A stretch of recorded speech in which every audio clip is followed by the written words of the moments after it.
Bismillahirrahmanirrahim. Assalamualaikum warahmatullahi wabarakatuh. Hikmah puasa untuk diri kita secara individu. Wah, ini ternyata banyak hikmahnya. Hikmah ini berarti rahasianya. Puasa untuk diri kita sendiri ternyata punya rahasia, itu di catatan saya, kesehatan dan kekuatan fisik, kesehatan dan kekuatan mental, kesehatan dan kekuatan spiritual, juga kesehatan dan kekuatan bahkan sosial dan politik. Ini untuk diri kita sendiri. Nah, yang pertama kesehatan dan kekuatan fisik. Wah, kalau ini teman-teman bisa googling. Hari ini banyak dokter-dokter ahli kesehatan yang berteori bagaimana manfaatnya puasa untuk kesehatan. Macam-macam. Misalnya, ada yang saya ingat begini, ada yang dokter menyatakan bahwa puasa itu secara signifikan bisa menurunkan tekanan darah, kolesterol, trigliserid, kemudian juga hal-hal yang berhubungan dengan ketegangan diri, ketegangan fisik. Nah, itu bisa turun dengan puasa. Yo, teman-teman, kalau yang ini bisa merasakan sendirilah. Puasa itu ada yang bilang juga bisa mengurangi peradangan. Dan nanti bisa mencegah gangguan Alzheimer. Alzheimer itu pikun.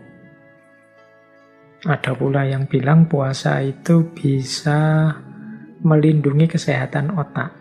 Jadi meningkatkan pembentukan sel-sel saraf untuk meningkatkan fungsi kognitif kita. Dan mungkin segudang lagi yang lain manfaatnya puasa. Ini asror, hikmah atau rahasia di level medis. Kita mungkin tidak pernah berpikir sejauh itu. Kita mungkin ya puasa saja. Tapi di balik itu ternyata ada rahasia-rahasia medis. Jadi keuntungan untuk kita dari ranah kesehatan. Ya, ini salah satu indikasi yang sering saya bilang bahwa Allah itu begitu sayang pada kita. Kalau memerintahkan sesuatu, selalu saja orientasinya bukan keinginannya Allah saja, tapi kepentingannya manusia. Apapun yang diperintahkan oleh Allah selalu punya rahasia. Di balik itu ada nilai penting, bahkan mungkin sangat penting untuk manusia. Ya, seperti saya jelaskan tadi, ini baru dari sisi medis saja. Bagaimana puasa itu ternyata menjadi sumber kesehatan, banyak membantu kita untuk memperoleh kesehatan. Ini namanya asror. Saya bilang tadi level asror atau hikmah itu kita tidak ngerti ini atau tidak nyampe ke sini, pikiran kita tidak masalah. Kita dapatkan kesehatan tanpa sadar bahwa itu sebenarnya hasil dari puasa. Itu kan sering seperti ini, tapi tidak masalah seperti itu. Baik, selanjutnya hikmahnya puasa dari level mental. Jadi puasa ternyata juga punya manfaat kesehatan mental. Paling mudah kelihatan itu dengan berpuasa. Orang dituntut mengendalikan dirinya, hawa nafsunya, hasrat ambisinya. Puasa itu kan makna harafiahnya sering disebut adalah al-imsak, menahan diri. Nah, menahan diri dari hal-hal yang dilarang oleh agama secara mental, seperti melampiaskan hawa nafsu tanpa batas, ambisi yang tak terkendali, iri, dengki, dan lain sebagainya. Ini kan kalau puasa harus kita kendalikan. efeknya secara mental juga positif. Jadi dengan itu akhirnya kita bisa mengendalikan diri. Kalau bahasa saya sering itu kita akhirnya jadi punya rem. Nah, itu manfaat mentalnya. Yo, banyak sebenarnya. Kalau ini dijelaskan nanti bisa masuk ke ranah akhlak, ke ranah pengendalian diri dan pembersihan diri. Yang ini sangat bermanfaat untuk kesehatan mental kita. Apalagi hari ini zaman yang kita yang serba terburu-buru, serba ingin segera sukses, serba dipepet kiri kanan, harus segera lulus, harus segera kawin, harus segera kaya, harus segera dapat pekerjaan, harus segera, semuanya harus segera. Nah, goncanglah mental kita. Nah, dengan puasa kita bisa mengendapkan semua itu agar tidak meruntuhkan hidup kita. Pelan-pelan kita tenangkan diri, kita stabilkan mental. Puasa menyediakan momen untuk itu. Itu yang kedua. Yang ketiga juga ternyata puasa punya hikmah spiritualnya. Yo kalau ini tidak perlu saya jelaskan ya, puasa itu pastinya ibadah yang disukai Allah. Satu-satunya ibadah yang kata Allah ini untukku dan aku akan membalasnya sendiri secara khusus. Puasa adalah jalan yang ringkas untuk kita bisa dekat, sedekat mungkin dengan Allah. Ini berarti sisi spiritualitasnya puasa.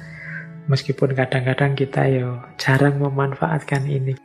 Kita itu oleh Allah diberi banyak sekali momen yang kita bisa dekat, menyapa, berhubungan dengan Allah.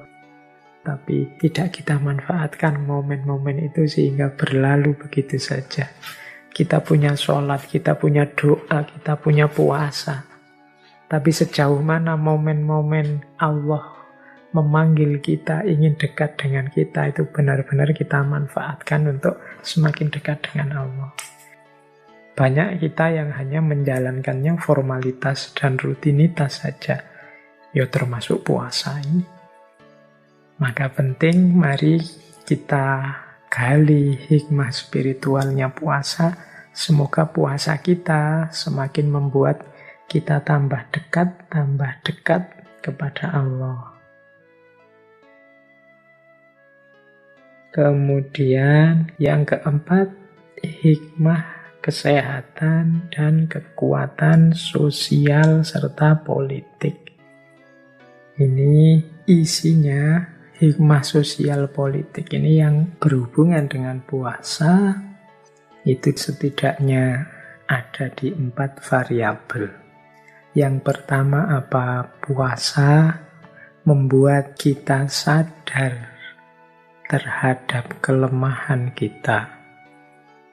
Kemudian yang kedua, membuat kita sadar bahwa kita ini dengan semua makhluk Allah yang lain ternyata setara, khususnya dengan manusia yang lain, kita juga setara, tidak ada yang lebih tinggi, tidak ada yang lebih rendah. Kemudian juga kita sadar bahwa kita ini tidak bisa hidup sendiri. Kita ini saling membutuhkan dengan yang lain. Dan dari situ nanti muncul hikmah bahwa berarti harusnya kita bersama yang lain itu menghidupkan kasih sayang, saling mendukung, saling membantu. Ini menurut saya di antara hikmah sosialnya puasa itu. Dengan kita sadar bahwa kita ini lemah, ternyata saya itu tidak kuat. Misalnya puasa itu ditambah 2 jam saja bisa tambah puyeng aku, tambah teler aku. Ini kesadaran tentang betapa lemahnya diri. Kesadaran tentang kelemahan kita itu nantinya akan membuahkan kesadaran lanjutan bahwa yang lain kemungkinan juga begitu. Berarti orang-orang fakir miskin itu selama ini yang dirasakan. Ternyata aku tidak lebih hebat dibandingkan mereka. Aku yang selama ini merasa lebih tinggi, lebih jago dari mereka, ternyata tidak. Bahkan mungkin mereka lebih hebat. Betapa kuatnya mereka yang setiap hari menahan lapar, bahkan bisa berhari-hari. Kalau saya dan teman-teman ini kan puasa, masih ada harapan nanti buka puasa. Kalau mereka tidak ada jaminan, ada makanan untuk buka puasa. Nah, dari sini kemudian muncul kesetaraan. Jadi wawasan tentang aku dan manusia yang lain ini ternyata ya sama saja. Pandangan kesetaraan kemudian memunculkan wawasan bahwa aku tidak bisa hidup sendiri. Jadi ternyata aku ini ya makhluknya Allah yang lemah. Karena aku lemah, aku butuh yang lain. Manusia dan manusia yang lain harus saling mendukung, saling bekerja sama. Aku mungkin harus membantu yang miskin karena aku butuhkan bantuannya, mungkin tenaganya, mungkin waktunya, dan lain-lain. Jadi ini kesadaran lanjutannya. Pada akhirnya, puncaknya kesadaran sosial itu adalah kasih sayang. Rasa saling membutuhkan itu kan nanti pada akhirnya akan tumbuh jadi sayang dan cinta. Nah, ini rentetan logisnya bagaimana rahasia puasa itu sebagai perekat sosial. Nah, kalau yang politik bagaimana, Pak? Ini puasa juga, kalau teman-teman jeli melihat sejarah, ternyata punya kekuatan sosial dan kekuatan politik yang luar biasa. Contohnya politik misalnya Mahatma Gandhi. Beliau juga punya pandangan khusus tentang puasa. Mahatma Gandhi ini yang dikenal dengan politik anti kekerasannya, beliau ini ketika berjuang melawan penjajahan penindasannya Inggris, strategi yang dilakukan itu puasa. Ada kisah beliau ini sampai puasa selama 21 hari. Ya 21 hari ya puasa. Kalau hari ini mungkin teman-teman menyebutnya mogok makan. Itu kan nama lain dari puasa sebenarnya. Itu kan menunjukkan bahwa ternyata puasa itu juga punya daya tekan politik. Dia punya power untuk mempressure yang lain. Senjata ini digunakan karena mengasumsikan mereka yang sedang zalim, yang sedang menindas itu juga manusia. Diharapkan dia tersentuh hatinya melihat kita yang unjuk rasa dengan puasa dan mogok makan. Ini dilakukan zaman itu oleh Gandhi karena beliau tidak mau melawan dengan kekerasan. Dia melawannya dengan diam dan puasa. Ini perlu juga kita ambil pelajarannya. Ternyata puasa juga bisa seperti itu. Atau teman-teman mungkin masih ingat Sumpah Palapanya Gajah Mada. Isinya sumpah itu kan sebenarnya Gajah Mada akan puasa. Ada yang bilang puasa tidak makan kelapa, ada yang bilang puasa mutih. Karena puasa mutih itu nama lain dari ngalopo. Nah, sumpahnya nanti dianggap sumpah, disebut sumpah palapa. Tapi intinya Gajah Mada tidak akan makan enak atau makan kelapa atau puasa mutih. Berarti puasa hanya makan putihan saja. Terus menerus sampai Nusantara bersatu di bawah Majapahit. Jadi sebelum menyatukan kerajaan-kerajaan di seputar Nusantara, beliau tidak akan makan. Dorongan ini kan luar biasa, berarti dengan dorongan puasa ini, Gajah Mada jadi sangat serius. Gajah Mada jadi sangat mengerahkan segala daya upayanya untuk sukses di ranah politik. Jadi sumpah palapa yang kita kenal itu tidak akan makan sampai Nusantara bersatu. Ternyata puasa juga punya power, punya kekuatan politik. Nah, ini menurut saya menarik bahwa ritual agama yang diwajibkan oleh Allah, ibadah yang ditekankan oleh Allah, itu ternyata tidak hanya sekedar membutuhkan kesungguhan kita menjalani sebagai manifestasi kepatuhan, tapi ternyata di balik itu ada rahasia-rahasia, ada hikmah-hikmah. Semoga dengan ngerti serba sedikit ini tadi, besok kalau kita puasa tambah mantap, tambah serius. Karena ternyata hikmahnya besar. Oke, yang memahami hikmah akan membuat ibadah kita semakin dalam, semakin mantap. Semakin bisa merasakan nikmatnya iman.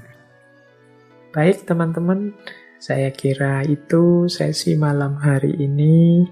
Kurang lebihnya mohon maaf. Wallahul muwaffiq.